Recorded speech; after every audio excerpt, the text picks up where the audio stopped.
Hi everyone, Dr. Joanne here. Welcome to my latest video, How to Protect Your Energy.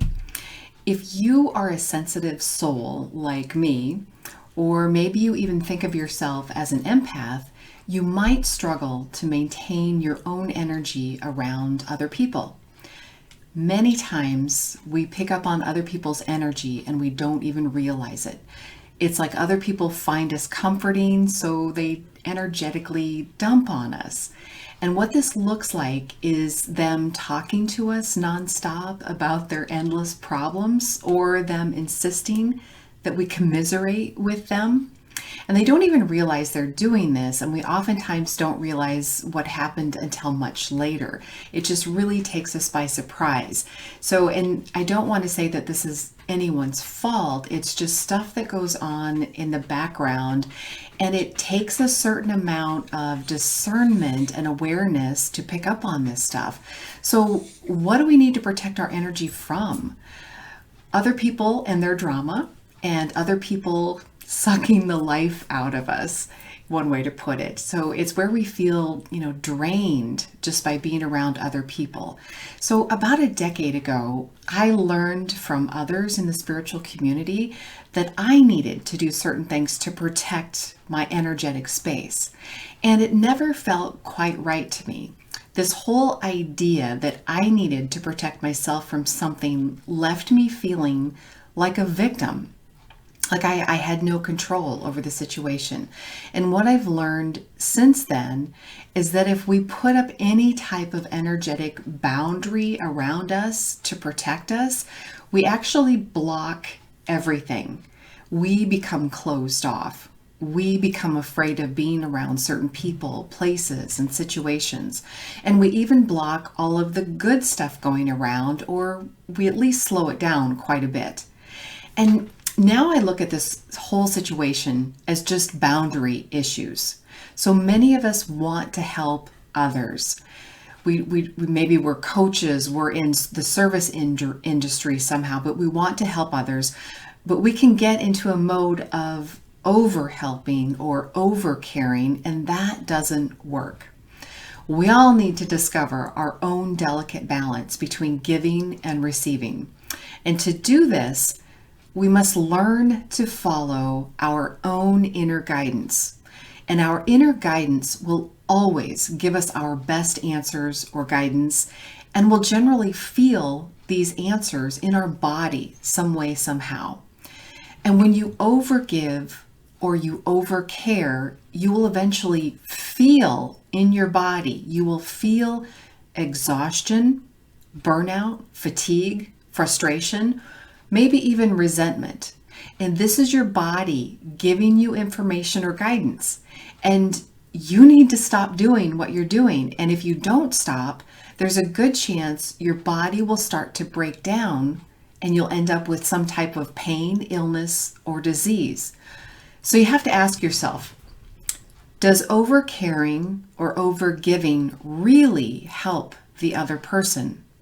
If you think about it, if they are in your presence and there's a lot going on, there's a lot of drama, there's a lot of problems, they're taking up a lot of extra time, does that whole encounter really help them? They might feel a little bit better, but only for just a little bit. And you feel worse, and then they're going to feel worse again in just a little bit. So they still feel bad, plus you now feel bad too. So is overcaring the same as giving an alcoholic another drink? So you're not really helping them. So why do we continue to do this? Why is it okay to continue to harm ourselves? And this is all indoctrination, especially, women, we are taught that we need to overcare, we need to overgive, we need to be people pleasers, and we just don't know when to stop. So at some point, we need to learn to take a stand for ourselves. We need to know and understand that what is good and right for us is also good and right for everyone. And that takes a little bit of trial and error to really test it out of I know this other person didn't think that was going to be good. I mean, they wanted me to do something that would please them, but I stuck to my guns and did what is good and right for me. And then I found out that it was actually good and right for them. So you have to play around with this and trust. Trust this. Know and understand that what is good and right for you is good and right for everyone. So we can only help others when our cup or our love tank is full and overflowing. And if we continue to give when our cup or our love tank is empty, it's bad for us and it's bad for the other person. So here are 3 things that will help you greatly with establishing these healthy boundaries for yourself. Number 1, know who and what your priorities are. Who's important to you? Who's at the top of the list?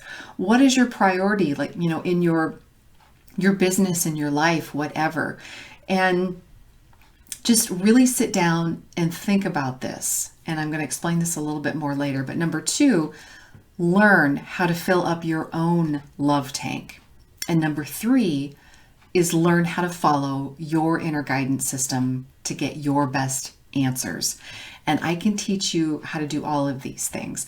I've got a YouTube video that I'm going to put in the description. I'm going to put a link that goes through a meditation on how to fill up your own love tank. I've got a $25 mini course on how to follow your own inner guidance system. So I'll put the link for that in the video description as well. But you've got to do these 3 things. So back to number 1, knowing who and what your priorities are gives you clarity as you make decisions. So an example of this would be like my priorities would be, my business, my paying clients, and my family. So if I have somebody that is not a paying client, but they just want to talk to me, but yet my twin grandsons might be sick or my daughter needs help, my grandsons are the priority in that particular instance. So know who and what your priorities are. It gives you clarity. And then 2, when you learn how to fill up your own love tank, this ensures that you have a resource to do this for yourself. Fill up your love tank every day if you can, because no one else is going to do this for you. Most other people are not feeling good. Most other people are running around with an empty cup or an empty love tank, so they can't help you out. It's something that you need to learn to do for yourself. It's a brilliant thing. So the link for the YouTube video that teaches you how to do that is in the video description. And then number 3, again, back to learning how to follow your own inner guidance. This gives you clarity, wisdom, and discernment in every situation.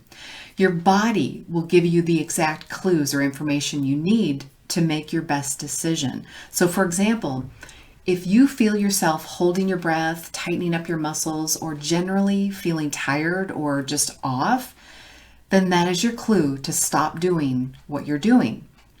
And if, on the other hand, you feel lighthearted, happy, at ease, then carry on with whatever you are doing as it is in your best interests. So following your own inner guidance gives you your clues and your information in your body and how you feel. So once you can learn to discern that, how you feel it helps guide you to your best answers. So take a stand for yourself. And the universe will back you up each and every time with extra help and guidance. And until you take a stand for yourself, the universe just might continue bringing you people and situations that drain your energy until you finally get the message that you need to clean up your boundaries and learn to listen to your inner guidance. So protecting your energy is really more about cleaning up your boundaries and listening to your inner guidance and honoring that and taking a stand for yourself. So hopefully this helped you. Hopefully this served you. Please like this, share this out, and make sure you check out the links in the video description, and I will see you in the next video.